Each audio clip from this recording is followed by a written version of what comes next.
Aussitôt accueilli à une dizaine de kilomètres de la ville de Dosso par le gouverneur de la dite région, colonel-major Bana Alassane, le ministre du Commerce et de l'Industrie, Abdoulaye Seydou, a directement rendu une visite de courtoisie au sultan de Dosso, son Altesse Yermakoy Ahmad Souna Seydou, à qui il a transmis les salutations fraternelles du président de la République, chef de l'État, son Excellence le général d'armée Abdraman Tiani, avant d'échanger avec lui sur quelques sujets de l'heure. Ensuite, il s'est rendu successivement à la direction régionale du commerce et à celle de l'industrie et de l'entrepreneuriat de jeunes, où il a eu des explications détaillées sur le fonctionnement de ces établissements de la part de leurs responsables. Il a saisi l'occasion pour remettre un véhicule flambant neuf acquis sur fonds propres de l'État à la direction régionale du commerce avant de se rendre sur un site de 0,7 hectares devant accueillir la nouvelle direction du commerce. Au niveau de l'OPVN, après un bref entretien avec le responsable régional qui a fait la présentation sommaire de cet office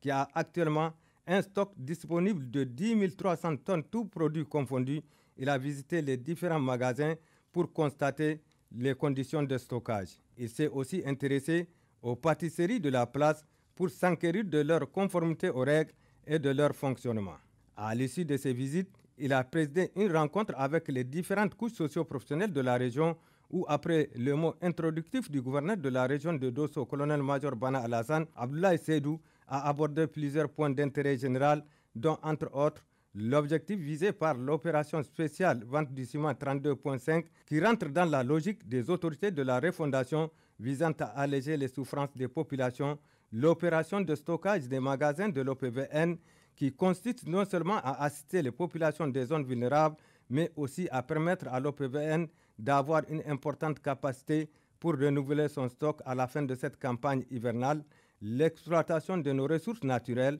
la sécurité, la cohésion sociale, le patriotisme, le civisme, la résilience et tant d'autres sujets importants de l'heure. Ensuite, la parole fut donnée aux participants qui ont soit soumis des doléances ou apporté leur contribution allant dans le sens du renforcement de la sécurité, de la quiétude sociale et la promotion des actions de développement à la base. À la fin, le ministre Abdoulaye Seydou a remercié les participants pour leur contribution avant de dire que l'ensemble des préoccupations feront l'objet d'un examen minutieux pour le grand bonheur des populations nigériennes.